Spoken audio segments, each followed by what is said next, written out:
Olá, turma, mais uma vez, eu, professor Guilherme Paiva, estou aqui para falar agora da nossa segunda web aula, investigação do subsolo.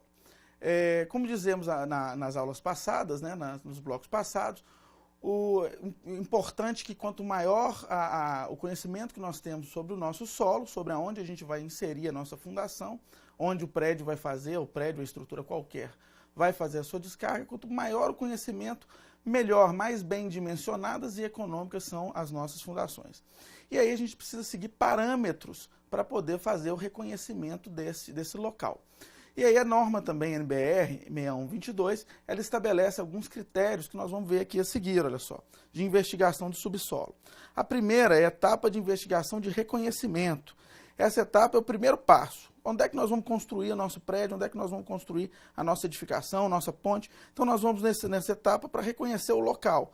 Ali a gente tira alguma amostra de solo para começar a fazer os nossos estudos, mas ainda é uma etapa inicial. Depois a segunda etapa já é para a elaboração do projeto básico. Aí eu já preciso de realização de ensaios um pouco mais detalhados, preciso entrar no meu local de construção para poder remover amostras e elaborar propriamente dito os ensaios.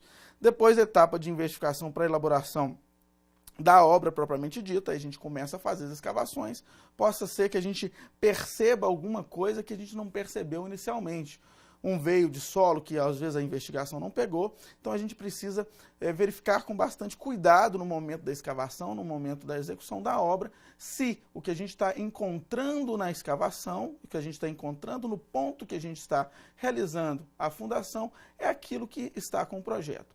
E a última etapa é a investigação no período de construção. Essa ocorre principalmente quando temos problemas nas construções. Há algum recalque, algum desbarrancamento, alguma coisa que está inviabilizando o projeto. Nem sempre ela é necessária, mas sempre que o projeto tiver algum problema, nós temos que fazer também investigação durante a construção. Lógico, como que eu disse anteriormente, quanto maior o conhecimento que nós temos do solo, essa etapa de investigação fica cada vez menos necessária. Para a investigação do subsolo, nós temos a norma auxiliar 8036, que ela define o número de sondagens que eu preciso fazer. E depende desses três parâmetros, tipo de estrutura, características especiais e da condição geotécnica do subsolo. E aí, tem uma tabela muito bacana que nos norteia. Poxa, qual é o número de furos para uma área de 800 a 1000 metros, por exemplo? A gente vai lá e vamos fazer 5 furos executados dessa maneira aqui, sempre alternados, para que a gente tenha uma amostragem melhor do nosso solo, ok? Não é recomendável fazer os furos em linha. Sempre que a gente conseguir fazê-los em posições diferentes, é mais interessante para a gente. Por fim, os métodos de sondagem, nós temos os métodos indiretos, os métodos semidiretos e os métodos diretos. Sempre é interessante utilizar os métodos diretos. Eles são mais baratos na maioria dos casos e mostra o nosso solo da forma que ele é inicialmente. Muito obrigado, até o próximo bloco.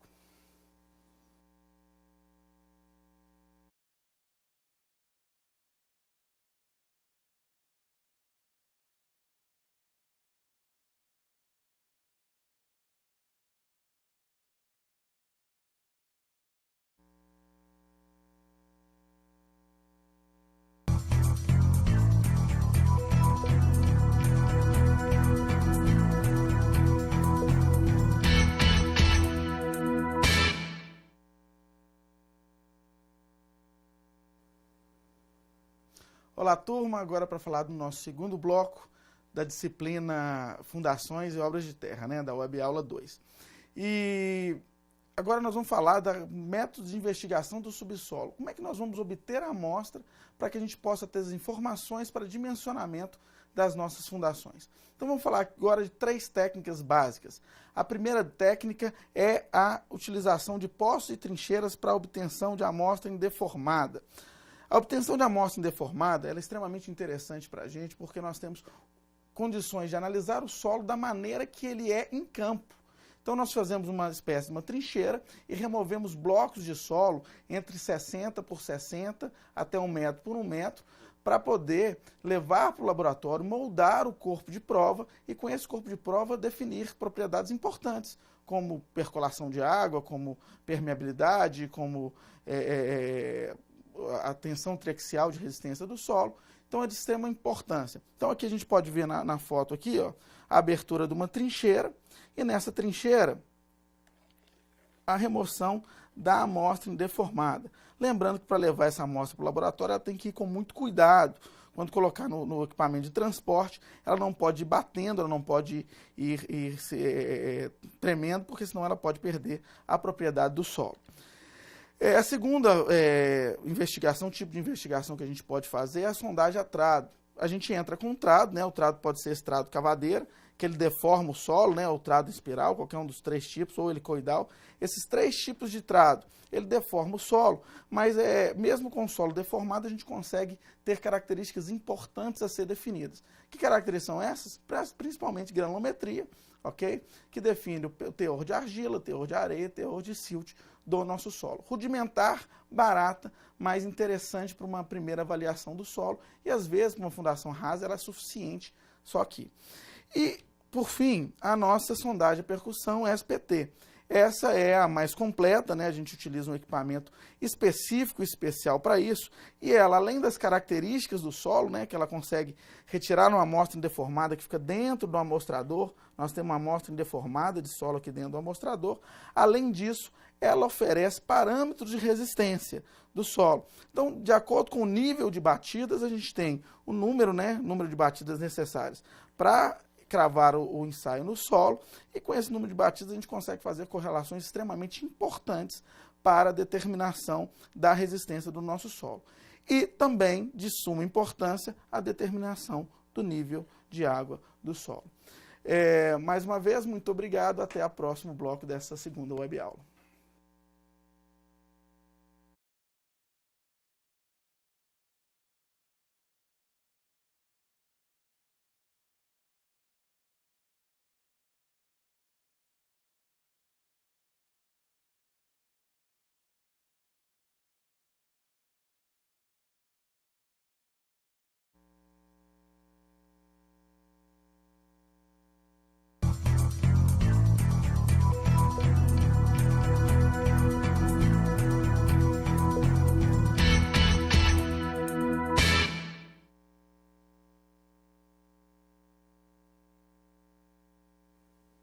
Olá, turma, mais uma vez com vocês para falar agora do nosso terceiro bloco da nossa segunda webaula. Como eu já frisei anteriormente, quero voltar a falar, quanto maior a informação que nós temos do solo onde vai ser aplicada a nossa fundação, mais correta será o nosso dimensionamento, a gente vai utilizar as melhores técnicas e mais do que isso, nós vamos conseguir também fazer dimensionamento de fundações bem mais econômicas. E às vezes a magnitude da nossa obra, a necessidade que nós temos técnicas, ela exige ensaios mais elaborados que os ensaios de amostra indeformada, com um simples trado, ou que o ensaio SPT que nós falamos antigamente. Então esses ensaios mais elaborados vão ser apresentados para vocês aqui agora, né, para poder aumentar o nosso conhecimento em relação a esses ensaios. O primeiro aqui, ó, é o ensaio CPT. Esse ensaio CPT é um ensaio que é informatizado. Nós temos um equipamento, né, que tem um cone na ponta dele, ele é ligado num trator para poder ser transportado e ele tem recursos computacionais, a gente pode ver aqui nesse cantinho aqui, ó, que tem um computador. Então, à medida que eu vou fazendo esse ensaio, que eu vou aprimorando, né, vou escavando e vou aprimorando os meus conhecimentos, esse ensaio, esse cone que está na ponta, né, com transistores, vão passar a informação correta para o meu computador e aí vão me dar informações muito mais elaboradas que os outros ensaios anteriores. É um ensaio mais caro, mas dependendo do tamanho da obra, dependendo do conhecimento do solo que eu necessito ter para aquela edificação, para aquele empreendimento, é um ensaio que torna-se muito importante e interessante para o nosso dimensionamento.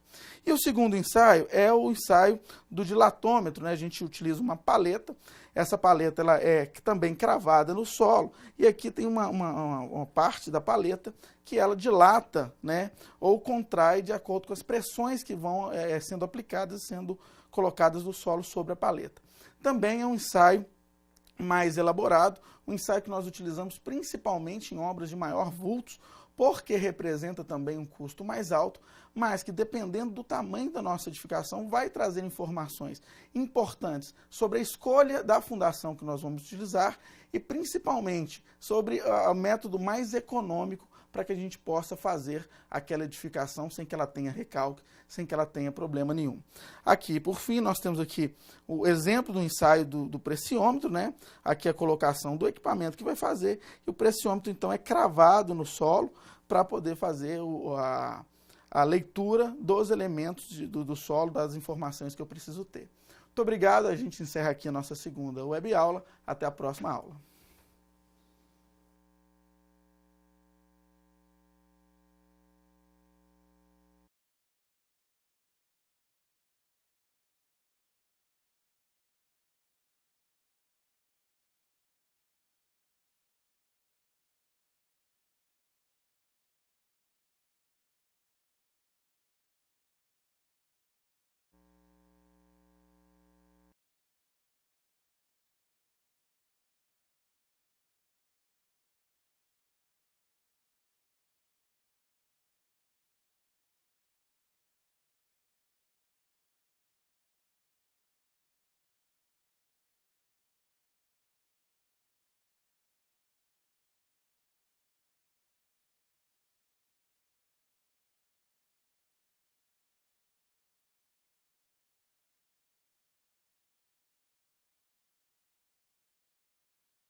Em Santos, no litoral de São Paulo, a tecnologia teve que ser usada para compensar erros de engenharia. Quem conta é Fabiana Faria. É fácil notar a inclinação de 1, 2,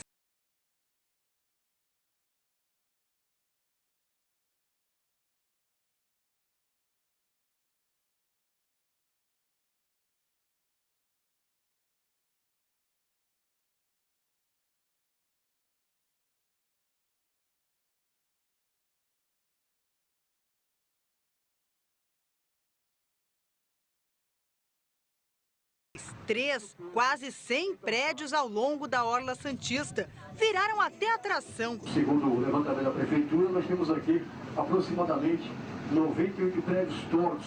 Os turistas acham curioso.